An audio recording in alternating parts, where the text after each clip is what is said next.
وعليكم ورحمة الله وبركاته. بص، عشان ما نطولش على بعض في الفيديو، احنا يعني انا عايز اسأل سؤالين، لا عايز ادي اجابة على حاجة واسأل سؤال على حاجة، والسؤال ده يبقى فيه استطلاع رأي. فنستأذن حضراتكم تردوا علينا في الكومنتات عشان نعرف احنا ماشيين صح ولا غلط، مع ان انا عارف ان احنا ماشيين صح. دلوقتي بالنسبة لموضوع المقاطعة، احنا دلوقتي بقالنا قد ايه بنتكلم؟ يعني الاسعار عندنا زايدة والدنيا خربانة وكلنا بناش عارفين نشتغل، وكلنا بقينا ننزل ناخد رحلتين ونقول احنا مش هنهين عربياتنا ومش هنشتغل كتير. بقالنا كتير في زيادة واحدة واتنين وتلاتة حصلوا. طيب المرة دي احنا خدنا قرار وقلنا لازم نبقى موجودين في الحدث، ولازم نبقى لينا بصمة موجودة في الحدث ده.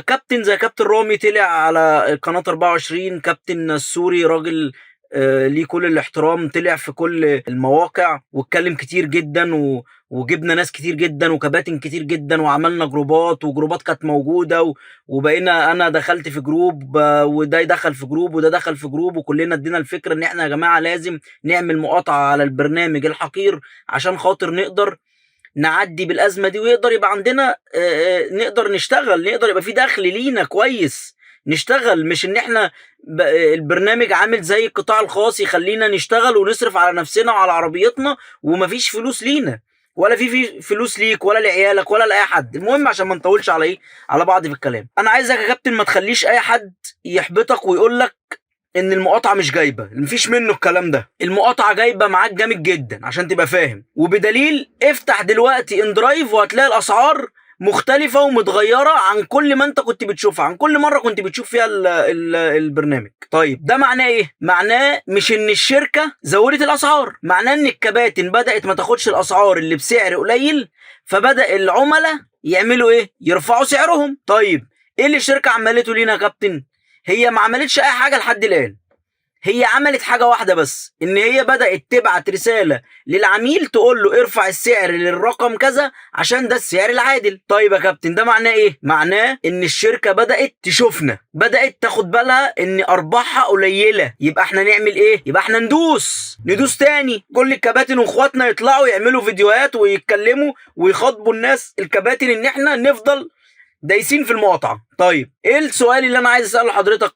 هل انت حاسس بفرق ولا لا؟ هل انت يا كابتن لما بتفتح البرنامج بتلاقي ان في اسعار اتغيرت ولا لا؟ هل انت بتلاقي ان في على البرامج التانية ريت بيحصل ولا لا؟ هستأذنك قول لي، اكتب لي في الكومنتات وعرفني، كل واحد من منطقة معينة يكتب لي ويعرفني عشان نبقى كلنا احنا كل ده لامسينه. على فكرة احنا في الشارع معاكم وكل ده شايفينه على الجروبات بتتكلم وبتقول ان في فرق كبير موجود، مش كبير قوي بس في فرق ملحوظ موجود. طيب عايز اقول لك ليه اصلا الشركات دي محدش فيها راضي يرفع سعرها. ما انت لازم تبقى فاهم، مش لازم تبقى قاعد مش فاهم، انت لازم تبقى فاهم ليه الشركات دي اصلا محدش فيها راضي يرفع سعره. اقول لك ليه، كل شركه خايفه من التانيه، بمعنى ان لو في مثلا نفترض ان في اندرايف قامت رافعه الحد الادنى للكيلو 7 جنيه، فاصبح ان التسعيره بقت على اندرايف عاليه، فالعملاء اللي موجوده عند اندرايف تقوم رايحه فين؟ رايحه على اوبر. حلو. والعكس لو اوبر عملت نفس الكلام فيقوموا كلهم رايحين لمين؟ لاندرايف. وديدي لو عملت نفس الكلام يقوم اللي عند ديدي رايحين لاوبر واندرايف.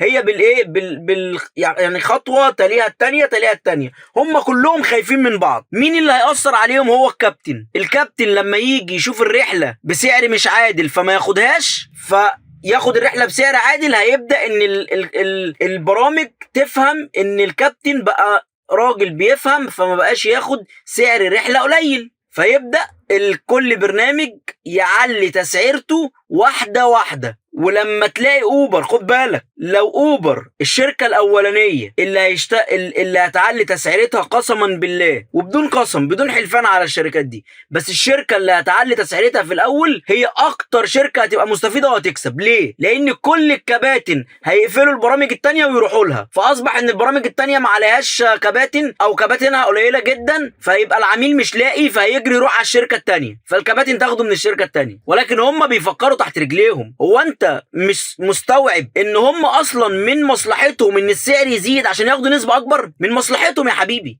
ولكن هو مين اللي هياخد المبادره الاول ومين اللي هياخد الريسك. ما هو انا مش عايز فلوس يخش لي زياده. طب ده انا اتمنى هات يا عم فلوس، ولكن يا عم ما انا خايف اعلي سعر العملاء تجري من عندي تروح الناحيه التانيه. بس انت نسيت يا بني ادم ان في كباتن. لما سيادتك تعلي رحله، تعلي الكيلو، فيقوم سيادتك عامل ايه؟ يقوم الكباتن راح عندك، فالكباتن ما تبقاش موجوده على ايه؟ على البرامج التانية. فاصبح ان العملاء غصب عنها هتجيلك انت. لكن هو مين يفكر؟ مين يعقل؟ مفيش. فانا بعد اذنك اكتب لي كده تعليق وعرفني انت من مكان ايه، والرحلات بتاعه اندرايف فرقت معاك ولا ما فرقتش معاك. وانا عارف ان انت هتكتب لي وهتقول لي ان الرحلات فرقت، لان فعلا ده ملحوظ.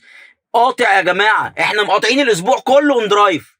خد بالك، اندرايف هو اللي خارب الشغلانه. قاطع اندرايف، قاطع الاسبوع كله. حتى لو مش هو اللي خارب الشغلانه، لو قاطعناه اسبوع هيحترم نفسه وهيبقى كارت لكل الايه، لكل البرامج التانية. انا مستني الكومنت بتاعك اللي هتقول لي فيه ان في تحسين او مفيش. شكرا.